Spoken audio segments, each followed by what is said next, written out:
بسم اللہ الرحمن الرحیم۔ السلام علیکم ورحمۃ اللہ وبرکاتہ۔ حضور اکرم صلی اللہ علیہ وسلم کا ایک معجزہ آپ کے سامنے آج میں بیان کرتا ہوں۔ اس سے پہلے میں اپنے تمام دوستوں سے گزارش کروں گا کہ چینل کو سبسکرائب کر لیں اور ویڈیو کو ضرور شیئر کریں آگے۔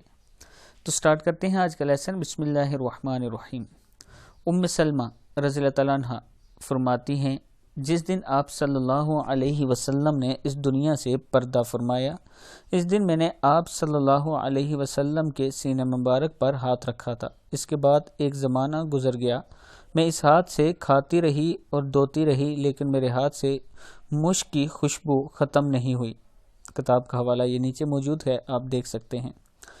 پھر سن لیں، نبی اکرم صلی اللہ علیہ وسلم کے بارے میں حضرت ام سلمہ رضی اللہ تعالیٰ عنہ فرماتی ہیں، جس دن آپ صلی اللہ علیہ وسلم اس دنیا سے پردہ فرمایا، اس دن میں نے آپ کے سینہ مبارک پر ہاتھ رکھا تھا۔ اس کے بعد ایک زمانہ گزر گیا، میں اس ہاتھ سے کھاتی رہی اور دھوتی رہی، لیکن میرے ہاتھ سے مشک کی خوشبو ختم نہیں ہوئی، صلی اللہ علیہ وسلم۔ اس ویڈیو کو آپ دوستوں نے آگے ضرور شیئر کرنا ہے۔ السلام علیکم ورحمۃ اللہ وبرکاتہ۔